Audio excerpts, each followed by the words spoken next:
ప్రభునందు ప్రియమైన సహోదరి ప్రైజ్లాడండి. మరి ఈరోజు వాక్యాన్ని గురించి ప్రార్థన చేస్తున్నాను. మోహనుద్ర మహాకరుడ సరక్షితుడ నాద పరిశుద్ధాత్ముడ ఆకాశాన్ని భూమిని సమస్తాన్ని సర్వాన్ని సృష్టించిన సృష్టికర్త నీకే స్థితి నీకే మహిమ నీకే కనుక తెలుస్తున్నాను తండ్రి. మా కోసం మా పాపం కోసం ఆయన నువ్వు ఒక్కరి మార్పే రక్తాన్ని కాచి ఎవరు చేయించాకని మా కోసం చేసిన త్యాగమూర్తనేసి నీకే స్థితి నీకే మహిమ నీకే కనుక తెలుస్తున్నాను తండ్రి. సహాయం చేయగలిగిన నాయన ప్రభు రక్షక నాదకుడు ప్రభుని పెట్టలకు ప్రభుని వాక్యం చెప్తున్న కాబట్టి నా పెద్దలు అగ్ని చేత కాల్చిన శరీరాన్ని మరుగుపరిచి మానస్వరాన్ని మరుగుపరిచి దైస్వరంతో మాట్లాడి దర్శించి ప్రభుని గుడి గురించి నీ నామానికి మహిమ తెచ్చుకోమని ఇస్తున్నాము నామ మా పరమ తండ్రి ఆమేన్. మరి ఈరోజు మన వాక్య అంశం ఏంటంటే యెహోవాకి అసాధ్యమైనది ఉన్నదా, యెహోవాకి అసాధ్యమైనది ఉన్నదా.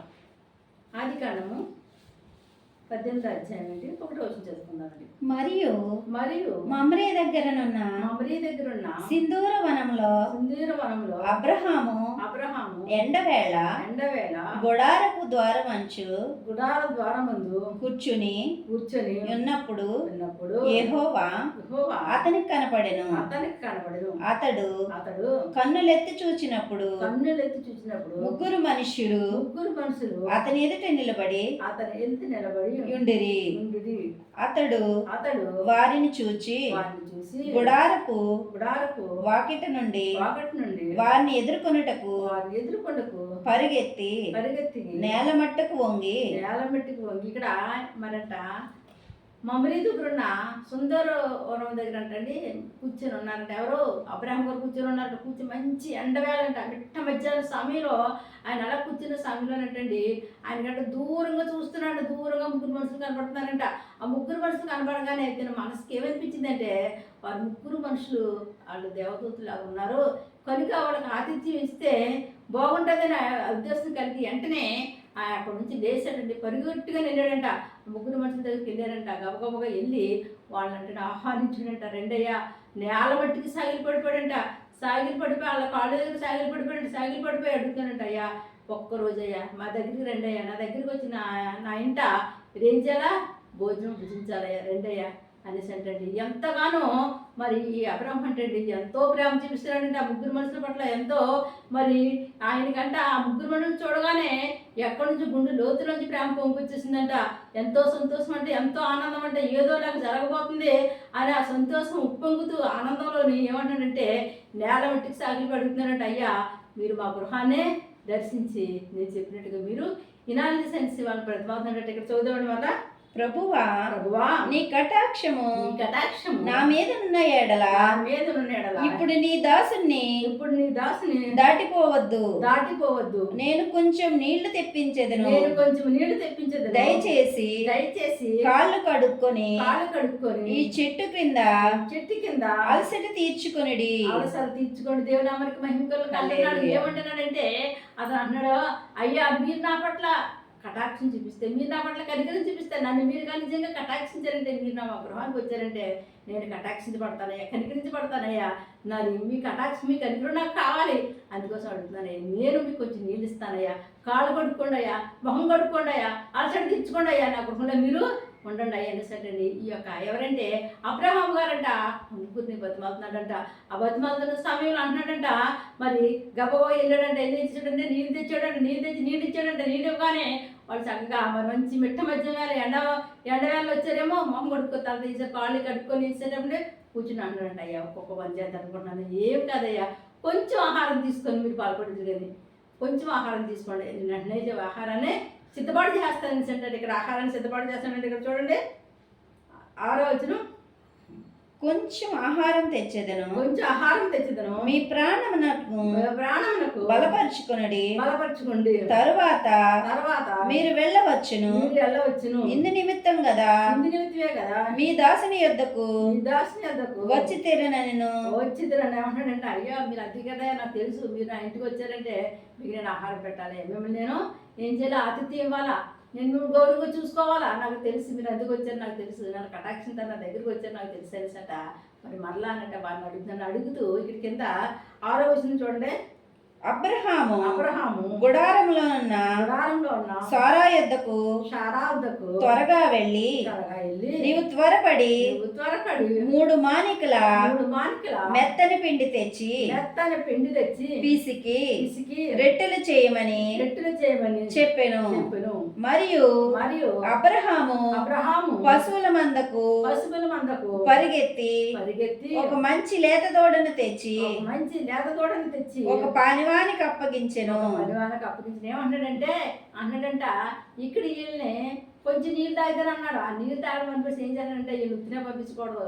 వీళ్ళు చూస్తే ఎలాగున్నారో యుగ దూతలు ఎలాగున్నారు, కానీ మీరు ఉత్తినే పంపించడానికి నాకు వీలు లేదు కనుక ఆనేసండి గబ్బగా వెళ్ళాడంటే శారమ్మని పిలిచాడంట. గుడారంలోకి వెళ్ళి శారమ్మ వచ్చిందంటే ఏంటి అయ్యా బాబు అంతగా కనపడిపోతాను, ఏం జరిగింది ఏంటి అని అడగానే ఏమి లేదు, నువ్వు అర్జెంట్ ఏం చేస్తాను 3 మానికల పిండి ఏం చేయాలంటే మెత్తని పిండి తీసుకో, మంచి పిండి తీసుకొని మెత్తని పిండి తీసుకొని శుభ్రంగా దాన్ని ఏం చేస్తాను పిసికి ఏం చేయమని చెప్పండి రొట్టెలు తయారు చేసి నీలోగా మరి మన గొర్రెల మందులోకి వెళ్ళి నేను ఒక లేగదోడకి వెళ్ళి ఒక లేగదోడని తీసుకొచ్చి ఏం చేస్తాను చెప్పండి దాన్ని నేను వదించి వాళ్ళకి మాంసం పెడతాను గబగబగా వెళ్ళాడంటండి.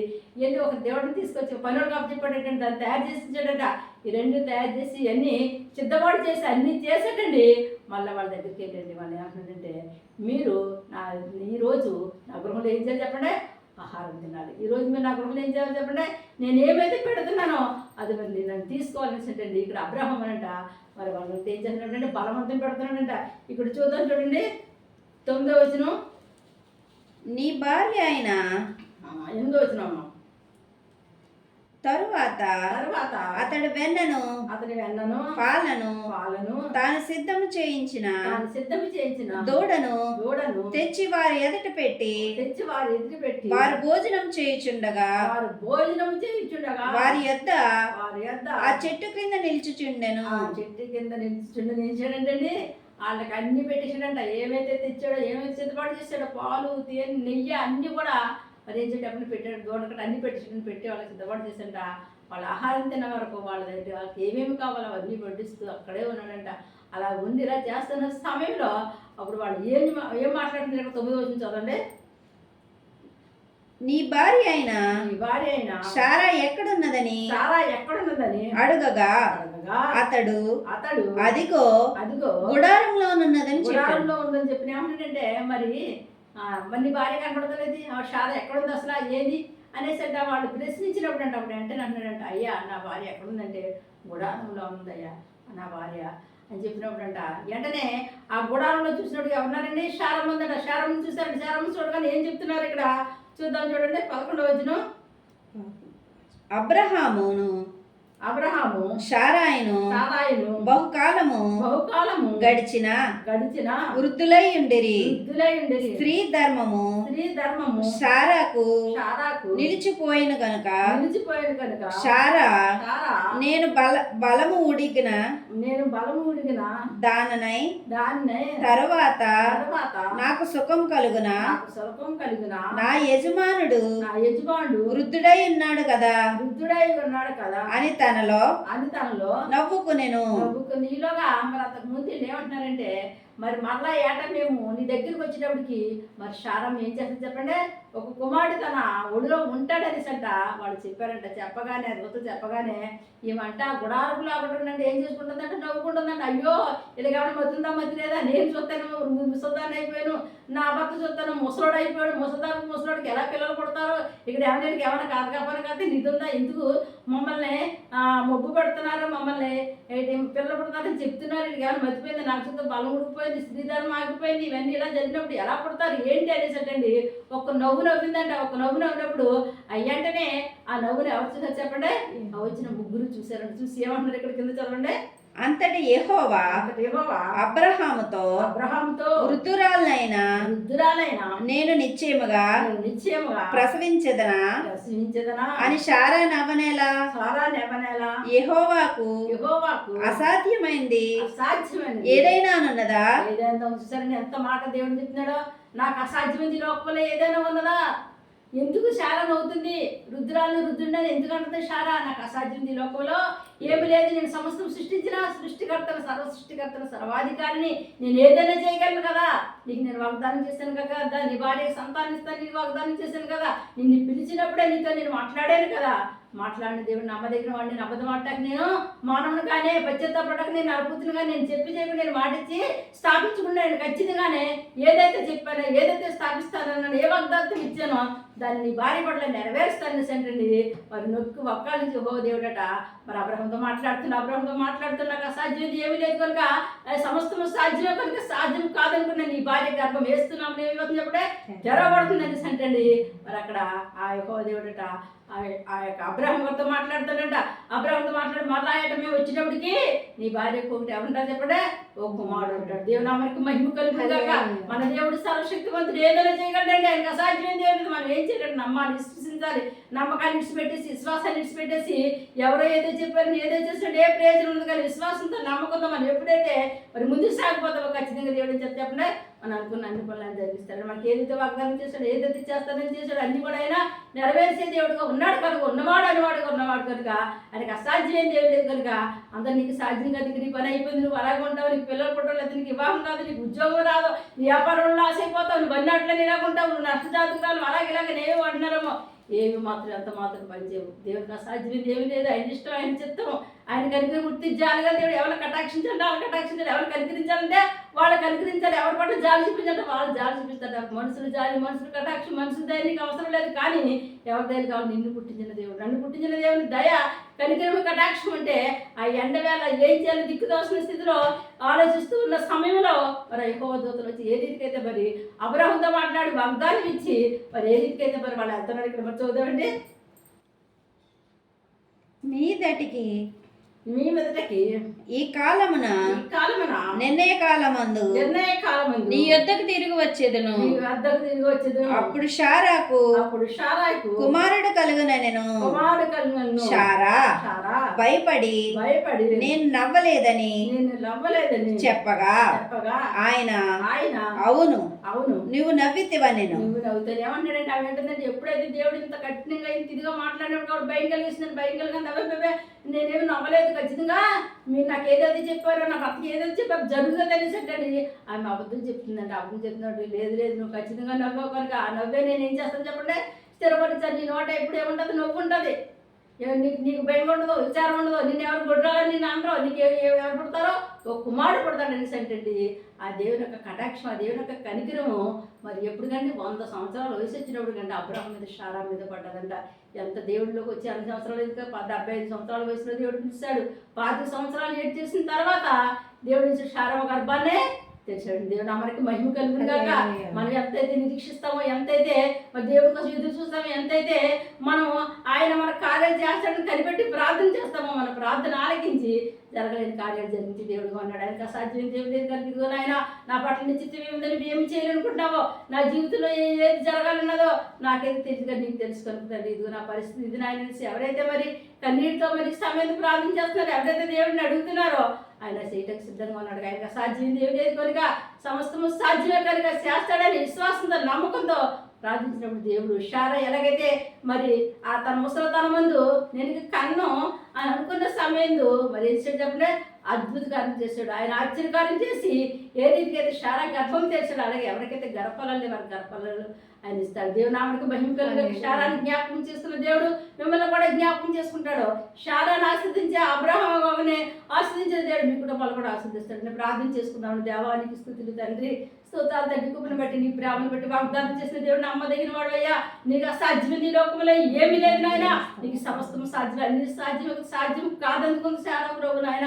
ఇంకా నేను వృద్ధురాను కదా, నా వయసులో తండ్రి నాయన స్త్రీ ధర్మం ఆగిపోయింది కదా, నాకు ఎలా పుడతారనుకుంది కానీ ప్రభు నాయన రక్షక నాదలు అబ్రహంతో మాట్లాడవు తండ్రి. నీ భార్య షారా గర్భవాసంలో తండ్రి నీ కుమారుడు పుడతాడు, కుమారుడికి ఈసాకర్ పేరు పెట్టుకుని ముందుగానే మాట్లాడేది. నువ్వు మాట్లాడే దేవుడు నాయన.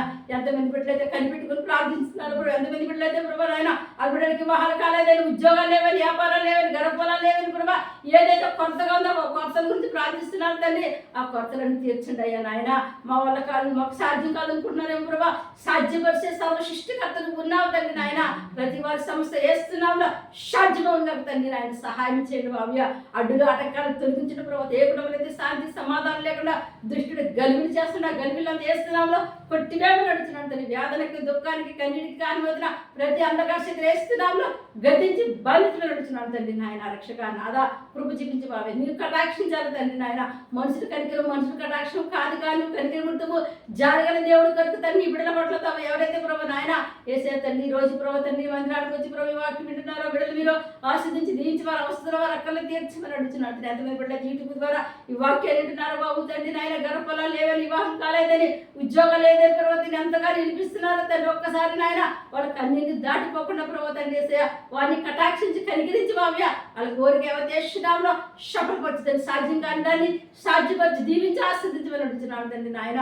రక్షణ కోర్టు కేసులో ఉన్నారు తండ్రి నాయన. పరిశుద్ధాత్మ భార్యభర్తల మధ్య గొడవలో గర్భిణితో ఉన్నారు తండ్రి. అటువంటి బిడ్డలు మీరు ఒక్కసారి జ్ఞాపకం చేసుకోండి ప్రభావ. నమ్మాలని పొలాలు అమ్మాలని ఎదురు చూసిన బిడ్డలు త్వరగా మీ కృప దయచేయండి. స్థలాలు పొలాలు పొలాలను ఎదురు చూసిన బిడ్డలు కొనుక్కుని కృప కూడా దయచేయవలసిన బిడ్డలు ఎగ్జామ్ కోసం ఎదురు చూసి ఆయన పరిశుద్ధ రాసిన బిడ్డల ప్రభావ నాయన మంచి వాకులతో పాస్ అయ్యే కృప దయచేది. ఎగ్జామ్ రాసిన బిడ్డ మంచి వాకులతో పాస్ అయ్యే కృప చూపించి అన్ని విషయాలు మీరు సహాయం చేయండి. మీరు దీవించండి. మీరు ఆస్వాదించమని అడుగుతున్నాను తండ్రి. చంటి బిడ్డలు తండ్రి వాంతులు డ్యూరేషన్తో ఉన్నారు. ఒకసారి కొన్ని చూపించి బిడ్డలు ముట్టి స్వస్థపరచమని అడుగుతున్నాను. ఇతరులైన వ్యాధితో బిడ్డలు ముట్టి స్వస్థపరచమని అడుగుతున్నాను తండ్రి నాయన. చెప్పుకోలేని సమస్యలతో నాయన చెప్పుకొని వ్యాధులతో మంచాన్ని పెట్టిన బిడ్డలు ఒక్కసారి దర్శించి ముట్టి స్వస్థపరచమని అడుగుతున్నాను తండ్రి.